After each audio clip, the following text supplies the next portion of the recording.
Ladies and gentlemen, the NBA is finally back after a long offseason, which in itself always happens to bring in more expectations for the future of the league. Which team will have the best record, which team will have the worst record, and which team will compete for a championship. But in this video, I wanted to talk about who will win each major NBA award. But more specifically, I wanted to go against the norm and make some bold predictions for the 2025-26 NBA season. Quick disclaimer before getting into the video, these are not my realistic predictions on the award winners. I do have common sense that shows how I know who are the favorites to win each award, like Wemby being the clear frontrunner for Defensive Player of the Year, and Shea, Jokic, and Luka competing for the MVP. I'll just mention the players who are unlikely to win the award, but can definitely compete against the favorites. Oh, and I'll only be covering players only, so that means no Coach of the Year,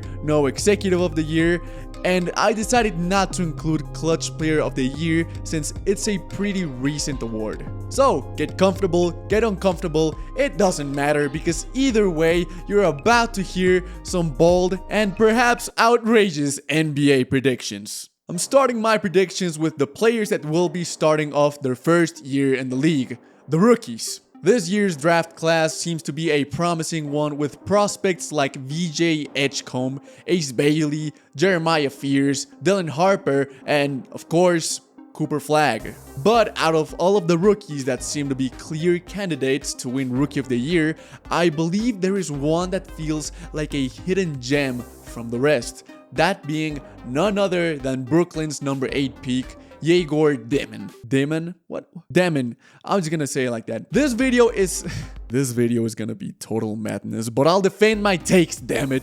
Yegor Demon is coming off BYU at 19 years old as he plays the point guard position, standing at 6'8". That already is an intriguing but useful combo for the young playmaker, especially as he fills the much needed point guard position for the Brooklyn Nets. He's got the right tools that'll smoothly transition into the league. He is arguably the best playmaker in the draft. He's got great size for his position, which facilitates his finishing and doesn't make him a liability on defense as some other point guards can be.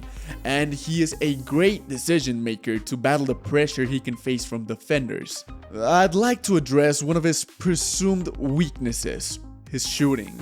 People are really trying to talk about his shooting being the biggest weakness in his game. Have you seen him unload the clip yet? Forget his college stats, I know they weren't the best, but this man was on fire during the summer league as he shot 43% from beyond the arc with 23 attempts. I get how he could still work on his shooting, but look at his form. It's immaculate. He's got the right mechanics to improve into a great shooter for the Nets. And scouts really tried giving my boy Yegor the Ben Simmons treatment. Now, I already know what you're thinking. How is he going to win over the clear favorite Cooper Flagg? Well, Yegor has probably already got similar or even better shooting than Flagg, better playmaking abilities, and will also get a similar amount of opportunities as Flagg on offense as he is a literal Swiss Army knife. But he's not as athletic as... Check this out. A left-handed dunk off the break. Yegor Denim is for sure an all-rookie talent and can become the point guard that the Brooklyn Nets needed all along. So watch out for this rookie as he'll compete to be the best one this year. As every year goes by, every team is dedicated on making big improvements, and so are the players. This leads to the most improved player, and as bold as I think this pick might be, I think it could actually make sense. For my winner of the most improved player, I've got Kevin Porter Jr. Like every other pick, I see how this might not be, but hear me out for this one. The Milwaukee Bucks had Lillard. No more Lillard. Who fills the role? KPJ. I'll get over what Kevin's got that makes him a clear candidate to become the most improved player. Let's go back to his last season in Houston when KPJ was the starting point guard for the Rockets and he recorded averages of 19, 5, and 5 and shooting splits of 44, 36, and 78. It was all going well until his relationship scandal when he eventually got traded and waived. Banished into the Shadow Realm, he was... That was awful. He had a solid season interrupted because of his actions, and he would later make his return to the league in 2024 as he joined the Clippers and later got traded to Milwaukee. The only thing was that he played shooting guard in both teams, a position where he didn't quite fit in as he did before in Houston, where he was the starting point guard. So it of course makes sense to put KPJ as the starting point guard like he was back in the day. Overall, I think Kevin Porter Jr. has the potential to become the most improved player this year over players like the Thompson twins, Andrew Nembhard, or Deni Avdija, because he's got the right tools to do so. He can create scoring opportunities, he's fast, he's athletic, he's got good playmaking abilities. He nearly had 50-40-90 splits in the 30 games he played for Milwaukee, and he's got the perfect targets to feed: Giannis Antetokounmpo and the newly signed Miles Turner. So expect Porter to blend adequately with the Bucks as he seeks to become the most improved player in the league. As the starting five in each team gets their fair share of minutes on the court, they eventually have to rest for some time as the second unit takes over to maintain the team afloat. The bench is the extension of the team, and they are as essential as the starting five. It's only right for the second unit to come out with an ideal sixth man, the bench leader, which for any team in the league can boost their chances of outperforming other teams, since it's basically like having another player with starting five potential. There can be plenty of contenders for the sixth man of the year award, varying from the obvious ones: Peyton Pritchard, Alex Caruso, Naz Reid, you know the deal. However, I believe that there is no better leader to come off the bench than TJ McConnell after what we saw in the NBA playoffs. Did you see the man in the finals? He played 20 plus minutes in the last 3 games as he put hustle and effort every second he was on that court. And what happened when Tyrese tore his Achilles on game 7? TJ showed up and did anything he could to win. The man was pouring his heart out that game as he scored 16, 8, and 3 against the best defensive net rated team since the 96 Chicago Bulls. That wasn't TJ McConnell that night, that was Jesus Christ himself on the court. Unfortunately, his efforts weren't enough to win the finals, but he sure as hell stayed hungry. With Tyrese Halliburton sidelined for the entirety of the season, the Pacers will most likely give him the keys to run the bench as he brings undying effort in the defensive and offensive ends. And the cherry on top, that beautiful mid-range, oh my god! This is not the first time that TJ has been in 6th man of the year conversations, as he finished in 7th 2 seasons ago. Based on what we saw in the playoffs, TJ is likely to boost his numbers as he'll most definitely be awarded 20 minutes of playing time coming off the bench for the Pacers. I don't care who it is, from what team they are, coming off the bench, TJ McConnell will definitely snatch the 6th man of the year from anyone in contention.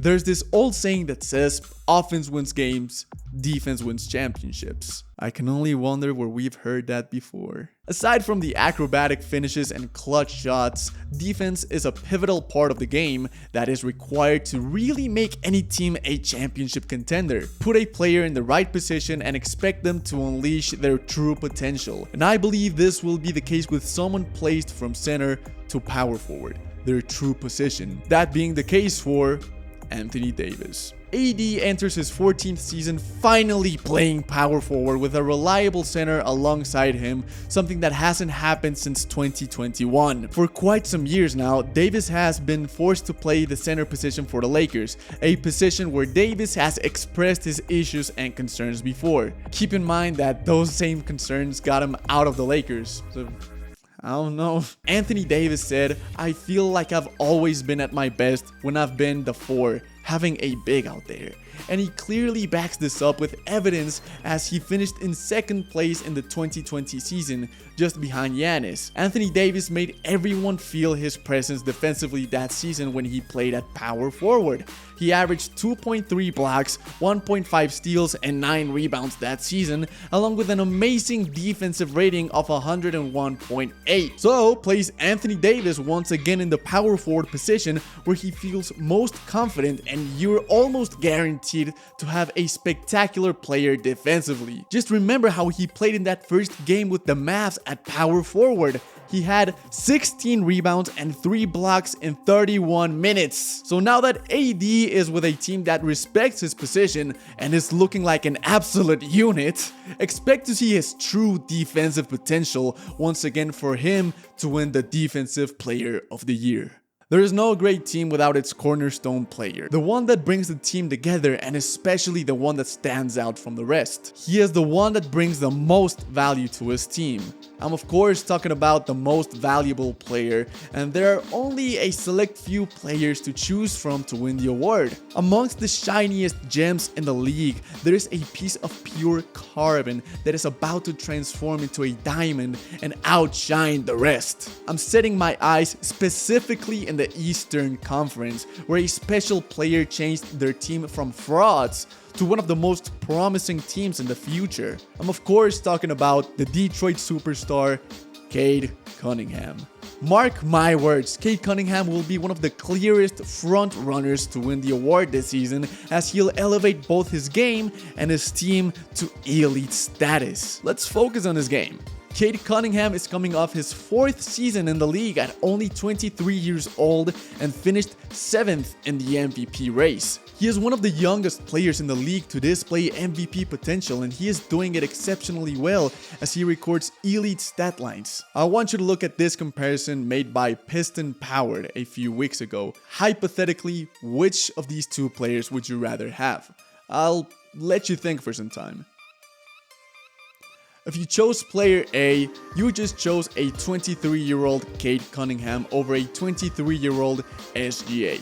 Now imagine the jump he's going to have this season. Not only will he improve his stats as he is clearly approaching his prime, but he'll improve the Detroit Pistons in a weakened Eastern Conference after plenty of players suffered major injuries and changes. The Pistons finished 6th in the East, below teams like the Bucks, Pacers, and Celtics. Teams that lost some valuable players and are likely to fall off this season, which means that Detroit will most likely ascend to be a top 3 team in the East. Something necessary to be the MVP of the league, as you also need a good record to go along with individual performance. Cade Cunningham has true potential to make a case where he wins the most valuable player over the clear frontrunners.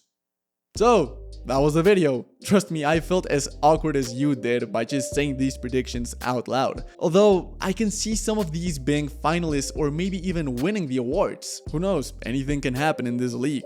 I'd love to hear your opinions, so feel free to comment down below if you agree, disagree, or if you have some different predictions. And don't forget to like the video and subscribe for more